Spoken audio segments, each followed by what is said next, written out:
What is going on, ladies and gentlemen of YouTube? This is David here with Mac Tutorials 14. Happy Thursday, everyone. So yes, today is Thursday. Super excited that today is Thursday because it means tomorrow is Friday. Yes, it's Friday. So thank God for the weekend. TGIF, everyone. But I actually have a couple of things to talk to you guys about today, so let's get started. First thing we got to talk about today is that Apple actually seeded the latest OS X beta to developers that actually goes ahead and gets rid of what?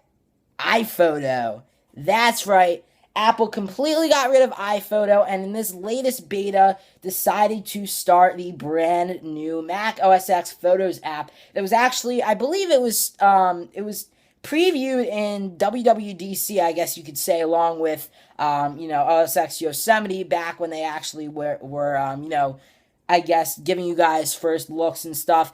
They didn't actually show us what it would look like, I think, up until the event of the iPhone, because I think they went a little bit more in depth of iOS 8 and OS X Yosemite, or maybe not, maybe I'm wrong, but they didn't exactly say when, Photos for Mac was going to come out. They said, within 2015 it would be out. So it looks like they're testing it, and it looks like most likely the next major update to OS X, not like major update from like Mavericks to Yosemite, but major update, without bug fixes. It'll be bug fixes more, most likely, and then also along with bug fixes as well, it will include this Photos application. So I know a lot of people are asking, does this mean that in order for, because with iPhoto, if you're unfamiliar with iPhoto, if you've never used it before on a Mac, then basically what iPhoto actually does is it allows you to sync your,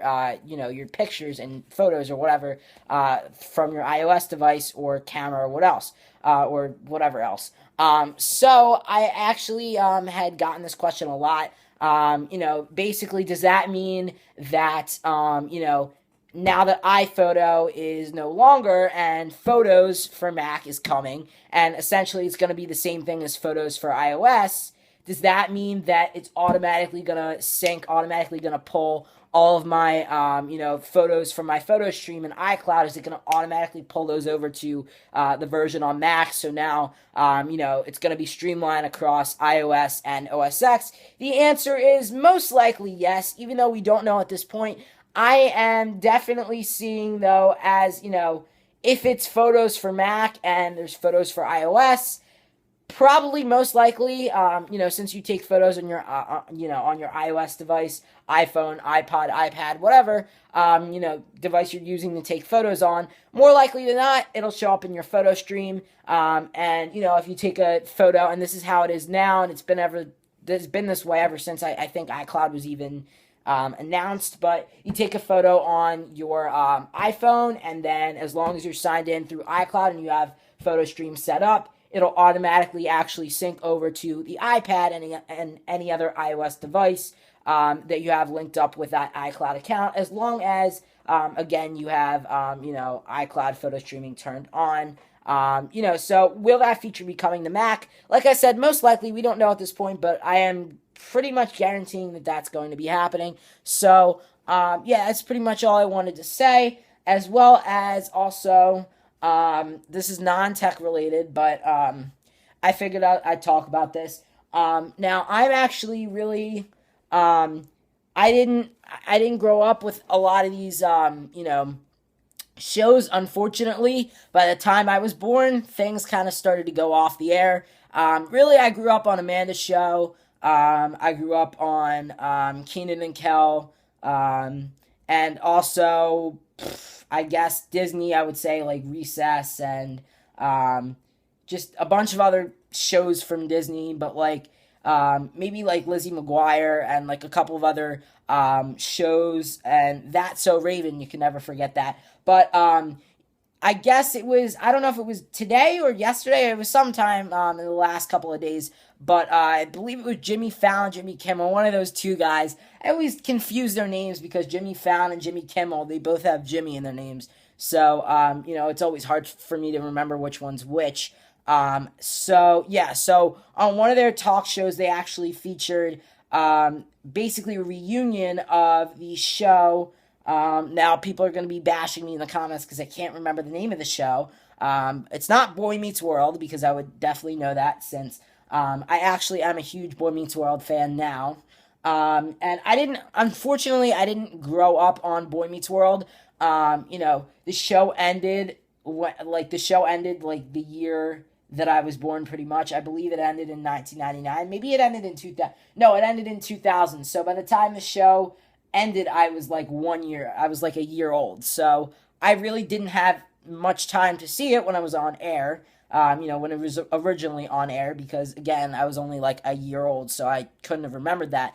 But I did see, when I got, older, my sister liked Boy Meets World, and she was like, one day when we were casually watching TV, she was like, let's turn on Boy Meets World. I was like, okay. So I saw an episode, I really liked it, and I never really watched it again. And up until, I believe it was 7th grade, 8th grade, so a couple of years ago, yeah, and I was actually sitting in class, and our teacher, because we had nothing else to do, we were just finishing up with a lot of district tests and district assessments, and we had nothing else to do, and because we worked hard, I guess our present was to just sit there and watch some casual 90s TV. So she threw on Boy Meets World. We watched a couple of episodes, and then I really got hooked. I saw seasons 1 through 7, and I know all about Corey, Sean, and Topanga,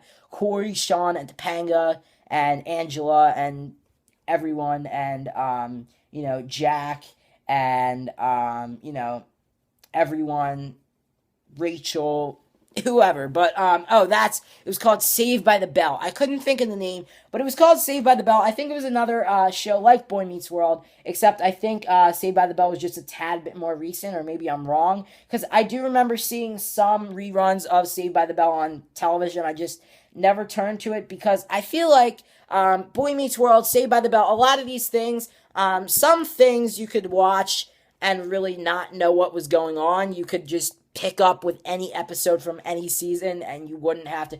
And in more recent years, actually, Doctor Who was one of those shows where you could pick up from any season, any episode, and really get a good idea of what's going on, because every plot is individual from each other, and it's not really, every episode is like a continuation.